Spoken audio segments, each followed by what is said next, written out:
Niall Ferguson, Empire: How Britain Made the Modern World. Narrated by Marston York and Morag Sims.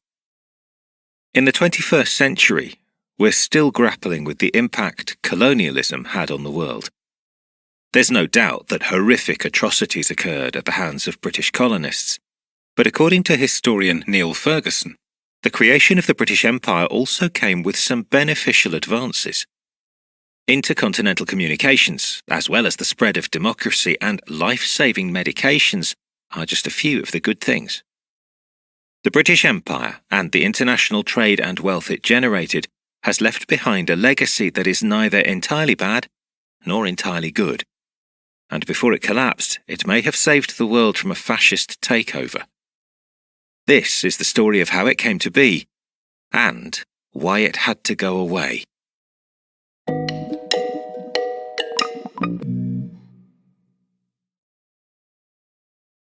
Blink 1 of 9. When it came to imperialism, England was late to the game. By the early 16th century, European powerhouses like Spain and Portugal were already staking claims in the Americas.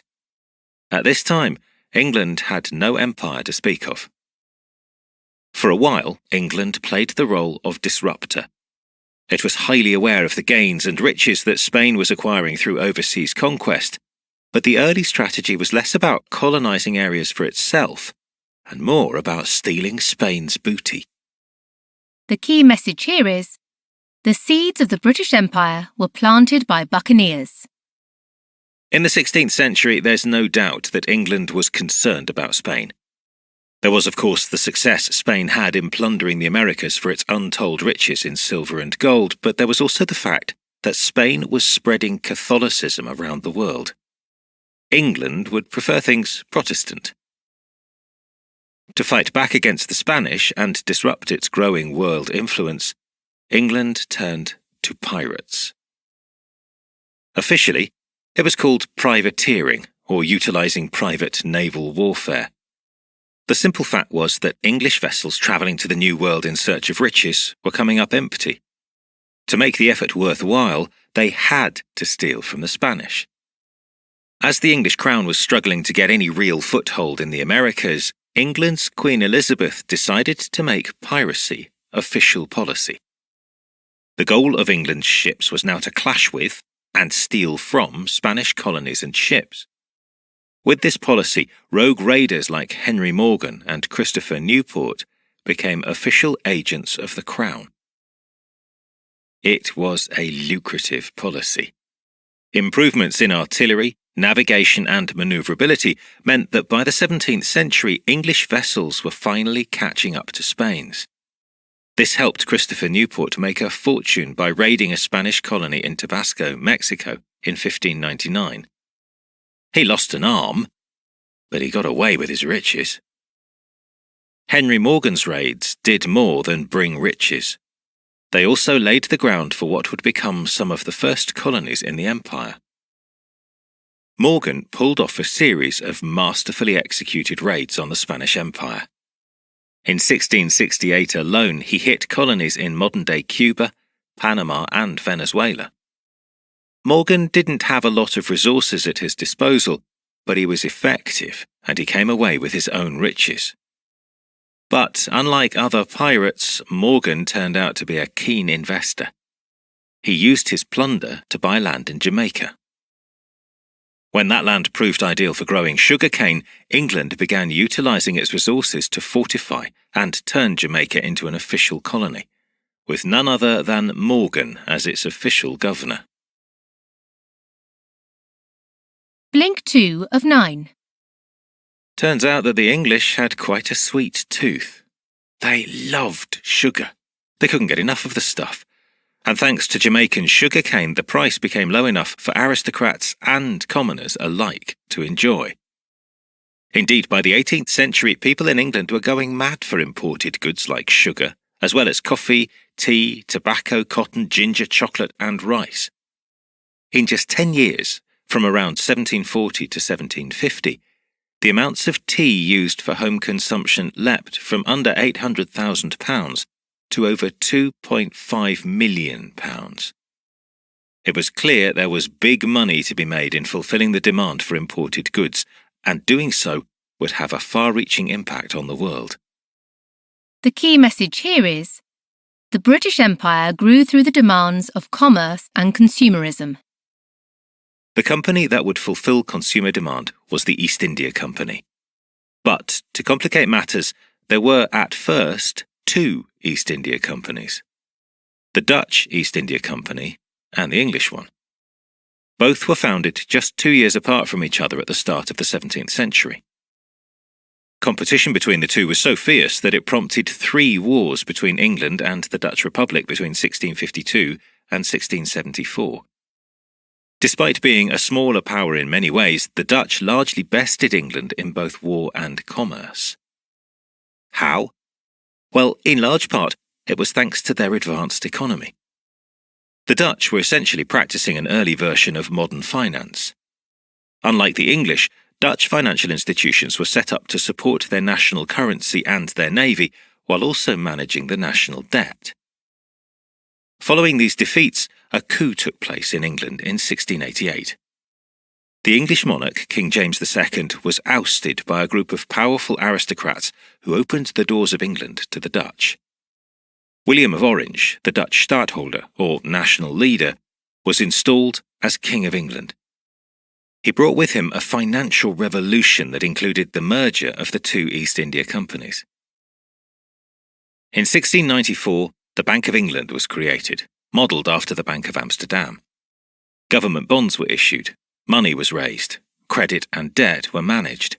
The navy was revitalised and made stronger than ever. Now, the financial system that had been working wonders for the Dutch would be put to work on a far larger scale, with the newly merged East India Company generating new levels of profit. This is how England began to establish and maintain roots in India, Southeast Asia, Africa, the West Indies and elsewhere. The empire began to take shape. Blink 3 of 9. Where the East India Company went, bureaucracy followed. Settlements were established, fortifications put up, and company men installed to ensure the smooth running of trade and money. It was a business, albeit one that didn't always run so smoothly. Stationed in India, far from the prying eyes of England, many company men like Thomas Pitt started to run their own side operations. After all, their salaries weren't that great and tempting opportunities were everywhere. At first, the company disapproved, but their attitude soon changed when it became clear that these side hustles were helping to create new contacts and strengthen overall business. Before long, the East India Company began to give industrious men like Pitt the green light to take the initiative. Of course, France, England's main rival, wasn't going to sit idly by while all of this was happening. By 1664, they'd launched their own East India Company. In the early 18th century, tensions between France and England would reach boiling point. The key message here is, with new wars and conflicts, European empire building was underway. It should be noted that a significant change occurred in 1707. The Parliaments of Scotland and England officially united, giving birth to the United Kingdom of Great Britain. The burgeoning English Empire became the burgeoning British Empire. In 1713, there was the War of Spanish Succession, a conflict involving Britain, France, and Spain. This war weakened the already tottering Spanish navy and the Spanish Empire. Afterward, there was little doubt that Britain now had the superior naval power in Europe. But another war was on the horizon, a conflict that could justifiably be called the first true world war. The 7 Years' War, which began in 1756, involved all the major European powers, including Prussia, Austria, Russia, and Spain. Yet, despite all these participants, the primary question of the war was, simply, would France or Britain control the world? Much of the conflict was over territory in North America, but territories in the Caribbean and India were also battlegrounds. In the end, it was a huge victory for Britain. France ceded nearly all of its territories in Canada, as well as Florida and the islands of Dominica, Grenada, Tobago and St. Vincent, to Britain. The strategic area of Bengal in India also became a British territory. Once again, the decisive victory was largely attributed to finances. France's economy was simply not set up to support a long drawn-out war the way Britain was. France wouldn't give up, though. Conflicts and territorial exchanges between the two European powers would continue well into the 19th century, but the 7 Years' War did make one thing clear. India was firmly in the hands of Great Britain. Blink 4 of 9. India proved to be an enduringly popular destination for Britons with enterprising ambitions, or wanderlust. Many were eager to set voyage to India, make a small fortune and return home wealthy. There was even a popular term for such a person, a nabob. Huge numbers of people from the United Kingdom were eager to migrate and try their luck in new territories. This mass migration was unprecedented in history, and it was key to forming the foundation of the British Empire. In the 17th century alone, some 700,000 people from the British Isles left for new destinations. Many Europeans set their sights on the new colonies in North America, but others were also taken with little or no choice. The key message here is, migration and the slave trade populated the British Empire. First, there were the indentured servants. People with few prospects in the old world, tempted by the lure of 5 years of servitude followed by freedom, braved the uncertain journey across the Atlantic. For those who managed to survive the harrowing trip, there was the additional threat of the deadly new diseases that awaited them in America, as well as the gross mistreatment at the hands of their employers. Then there were the enslaved people. From the 16th to the 18th century, the international slave trade ruthlessly eked massive profits out of human misery. By 1750, around 800,000 Africans had been forcibly transported by British ships to the Caribbean. By 1807, around 3.5 million enslaved people had been taken to North America. It was a barbaric trade, and conditions for the enslaved Africans truly horrific. Things began to change in the late 18th century. Abolitionist groups in Britain started gaining political power. A combination of evangelical Protestants and Quakers formed the Committee for the Abolition of the Slave Trade, and they gained enough influence that in 1808 the slave trade was officially banned in the British Empire. As Britain entered the Victorian era, starting in 1837, the evangelical, Quaker and Methodist influence became even stronger. In many ways, this was a good thing, at least as far as respecting basic human rights went. But that respect came with a caveat. Non-Christian subjects of the empire fell under an increasing amount of pressure by missionaries to become God-fearing Christians. As we'll see later, this could have deadly consequences. Blink 5 of 9. Imagine being convicted of forgery or perjury, and your sentence involving an 8-month boat trip to a desert island where you'd serve out your time doing hard labour. This is basically what happened to around 150,000 people who were transported to Australia between the years 1787 and 1853. At first, the boats to Australia were deemed hell ships. Indeed, for many years the journey was life-threatening. But after some time, conditions improved and a thriving community was built by the convicted felons. Word soon reached London that Australia was becoming less of a barren wasteland and more of a boom town. It actually reached a point where a few people raised objections because their sentence didn't allow them to be shipped to Australia. Ironically enough, the prisoners sent to Australia proved to be a much more stable community than the pilgrims who went to America. The key message here is, as the empire grew, a distant government struggled to balance oversight and control. The colonisation of Australia began just after Britain's colonies in America declared independence. In North America, a community that started out as a group of pilgrims seeking religious freedom and liberty quickly grew to such strength that they grew tired of having laws and taxes imposed by a far-off government on the other side of the Atlantic. Eventually, in the late 18th century, they rebelled. After a war that found many British-born people killing one another, Britain recognised the independence of the United States. There was little doubt that America would be a crucial trade partner in the future, so many in the British government hoped that by granting independence, there would be some salvageable relationship. The British learned a painful lesson from the loss of their North American colonies. The thing they denied the Americans, self-government, was something it would grant to many of their other territories, including Canada, Australia, New Zealand, and South Africa. This was a lesson learned, and it was one that could have drastic consequences on the indigenous populations. In Australia, for instance, there was an ongoing battle between farmers and Aborigines. It was a conflict that was not unlike the fighting going on between the US government and Native Americans. In Australia, the British granted self-government to the colonists while maintaining oversight. They used this oversight to establish Aboriginal protectorates in New South Wales and Western Australia. It didn't end the violence, but it did provide a restraining force that curbed the power of the colonists. This was altogether absent in the treatment of Native Americans in the United States. Blink 6 of 9. For a while, the unspoken modus operandi of Great Britain was to exploit its colonies for economic gain.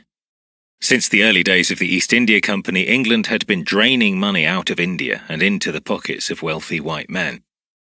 But in Victorian times, this wasn't enough. Christianity had to be imposed as well. As you can imagine, it didn't go well. The key message here is, in the Victorian era, the colonies saw an influx of Christian missionaries. There were some genuine concerns on the part of Victorian missionaries in India.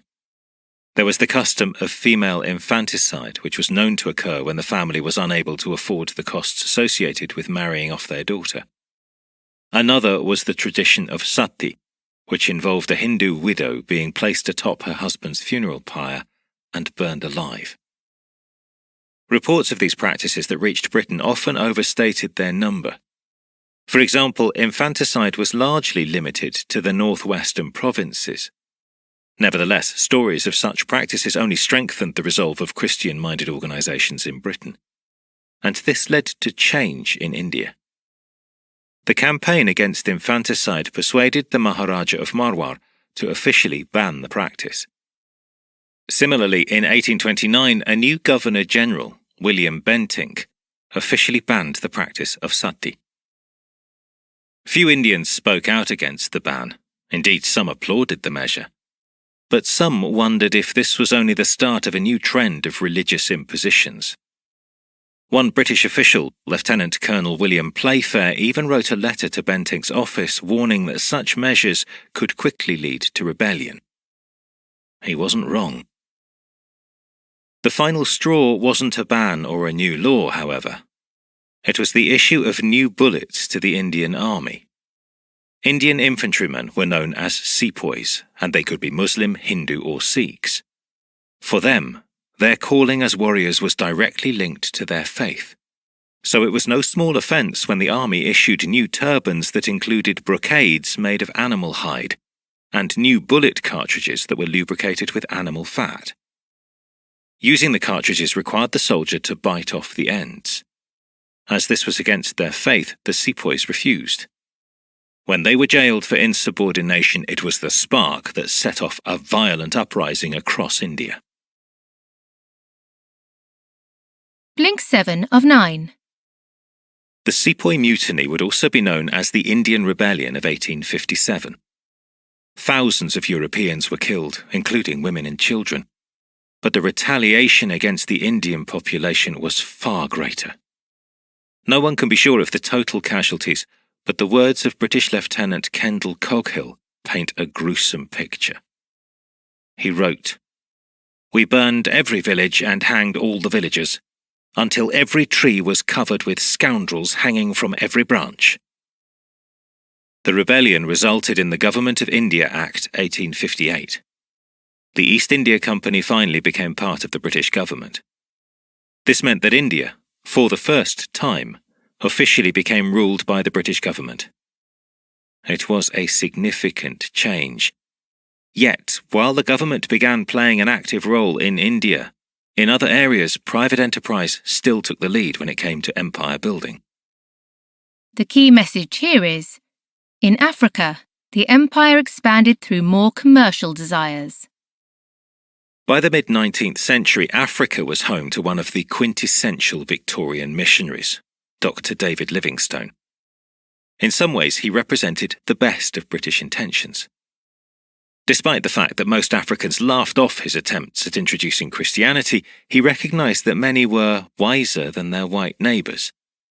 And when he saw that an eastward slave trade was still going on in Africa, he vowed to put an end to it. To reach that end, Livingstone dreamed of bringing wholesome commerce to the heart of Africa. He would take that dream with him to the grave in 1873 when he succumbed to malaria and dysentery. In the late 19th century, a more vicious brand of commercial explorer emerged, with men like Cecil Rhodes. Backed by the wealthy Nathaniel de Rothschild, Rhodes brought the diamond mining De Beers Company into southern Africa when he struck a land deal with the king of Matabele. The king believed he was just signing over some mining rights, but in 1893 Rhodes took everything with the help of a new machine gun, the Maxim. The high-powered gun allowed Rhodes, with his 700 men, to wipe out a Matabele army of 1,500. With the victory, the new British territory of Rhodesia was founded. But Rhodes wasn't prepared to stop there. He had a dream of British territory stretching from North to South Africa, an unbroken commercial chain throughout the continent that would make the empire stronger than ever. By the start of the 20th century, that dream very nearly came true. Blink 8 of 9. The British weren't alone in colonising Africa. The 19th century ended with what is known as the Scramble for Africa. Germany, France, Belgium, Portugal, Spain and Italy were all involved to one extent or another.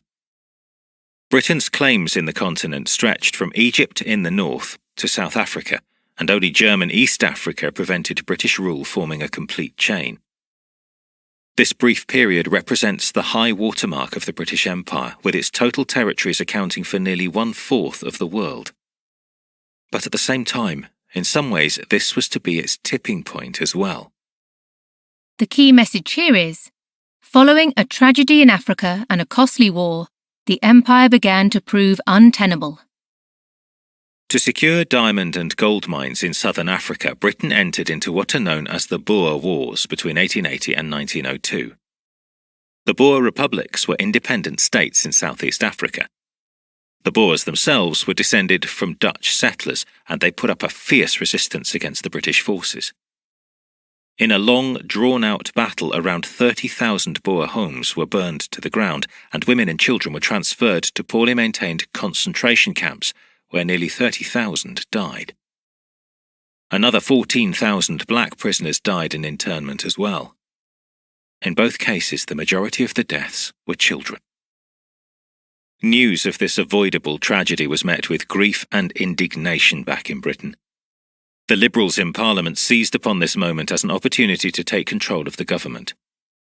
Publications like the 1902 Imperialism, a Study by J.A. Hobson, suggested that the empire was essentially a tax burden that benefited only a few of the most wealthy elite. Complicating the Liberals' position, however, was a brewing war with Germany. Already in negotiations over African territories, the Germans had been playing the British and French against each other, and Germany had been setting the stage for the Great War for some time. The Liberal government in Britain wasn't eager to go to war. The Germans had a far superior army, but the idea of standing by while Germany conquered Europe didn't sit well with anyone. When the war finally came, the empire was key. Indeed, it was a war that wouldn't have been winnable if not for the empire.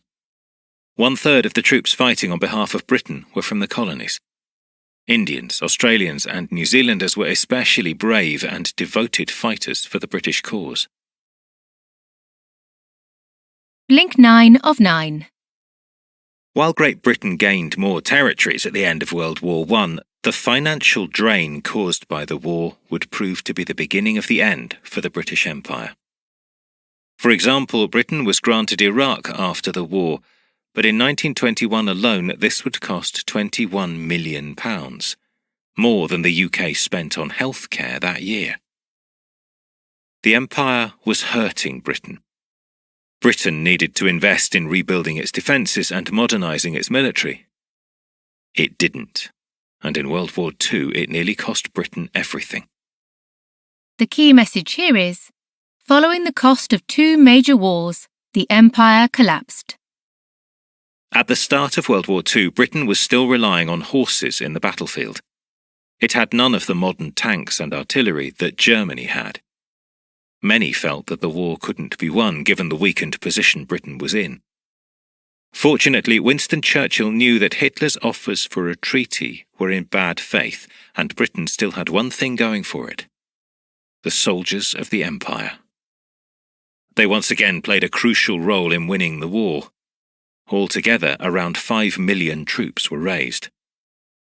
This time, however, it was America's entry into the war that proved decisive, and it would be the Americans that would end up in the position of future empire building. Once again, at war's end, Britain was left with massive debt and a desperate need for rebuilding, not maintaining a vast empire. Plus, in negotiating post-war terms, America was in a position to make demands, and both Roosevelt and Eisenhower were clear in their disapproval of the empire. As FDR said, "The colonial system means war." The exploitation inherent in the colonial system inevitably leads to conflict. Sure enough, the British Empire began to crumble. In 1947, the jewel of the empire, India, was granted independence. In place of the empire, the Commonwealth was created. As of 2003, it had 54 members, including Canada, Australia, and New Zealand.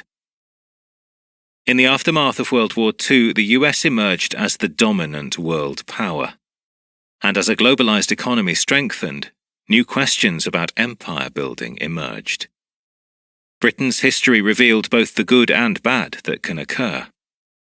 Can we learn from this? Can a voluntary, cooperative empire exist that offers both stability and protection?